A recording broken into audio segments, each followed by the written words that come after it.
Tanjak ni adalah datang daripada perkataan tanah yang dipijak. Kata Laksamana Hang Tuah, dijunjung orang Melayu, alif bata. Agama, bangsa dan tanah air. Agama, simbolik dia adalah Al-Quran. Bangsa, simbolik dia adalah keris. Tanah air, simbolik dia adalah tanjak.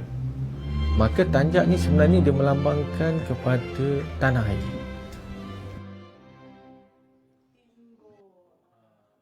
Assalamualaikum. Saya Fazil Azwan bin Muhammad Nan, seorang pengarang tanjak warisan alam Melayu. Apa perbezaan antara tanjak, desta dan tengkolok? Desta ni adalah satu nama khusus untuk hiasan kepala. Maka tanjak pun orang boleh panggil desta, tengkolok pun orang panggil desta, semutar pun orang boleh panggil desta. Tanjak, dia mesti kena ada syarat-syarat tertentu baru boleh dipanggil tanjak. Manakala tengkolok ataupun yang semutar, dia bebas. Kalau orang panggil tanjak itu tengkolok, betul. Tapi kalau tengkolok orang panggil tanjak, salah. Sebab tengkolok ada tengkolok perempuan dengan tengkolok lelaki. Tapi tanjak ni hanya untuk orang lelaki sahaja. Tanjak, dia mesti ada memenuhi 3 syarat, iaitu dia mesti ada tapak dengan bengkung, dia mesti ada simpul dan dia ada karangan ataupun nama solek. Tanjak ni dia dah ada nama. Daripada nama tu baru kita mengarang, maksudnya kita memasukkan falsafah-falsafah tentang apa yang nak dimaksudkan dengan nama tanjak tu. Sebenarnya ada beratus tanjak yang ada. Antaranya ialah Balung Raja, Dendam Tak Sudah. Dia ada tanjak Pahang, iaitu menyusur angin. Ada tanjak Ajutan Bingas, Andari Guru Selebu. Ada tanjak Mahkota Alam dan sebagainya. Di negeri-negeri, dia ada tanjak-tanjak dia yang tersendiri.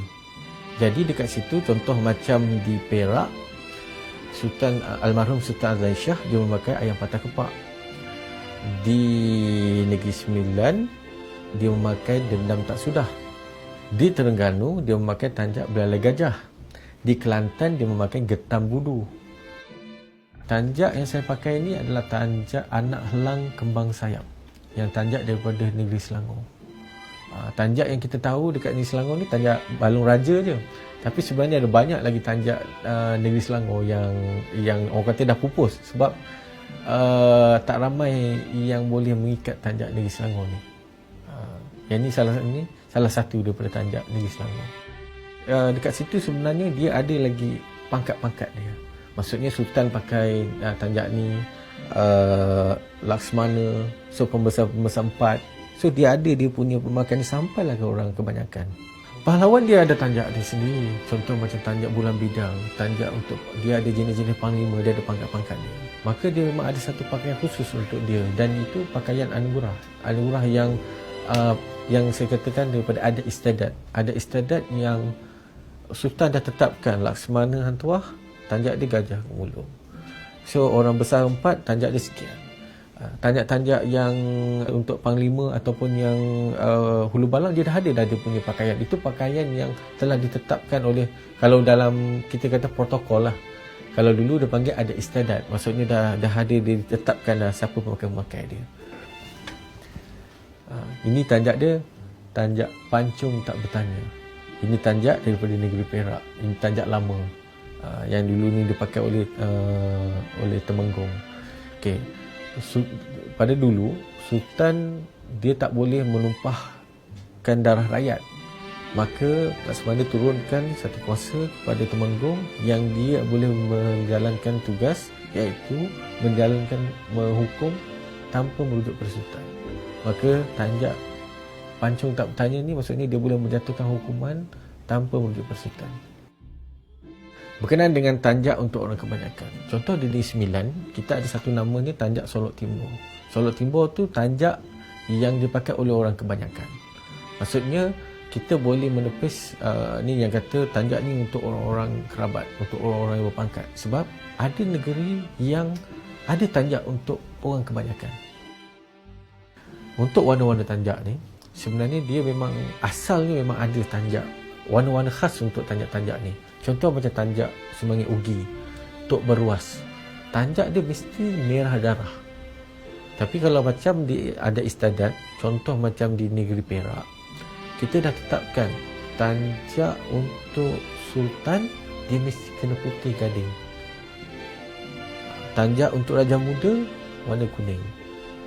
So dia dah ada dah dia punya, dah ditetapkan dah warna tu. Tapi kalau yang sekarang ni dia bebas sebab dia tidak terikat langsung dengan adat istiadat.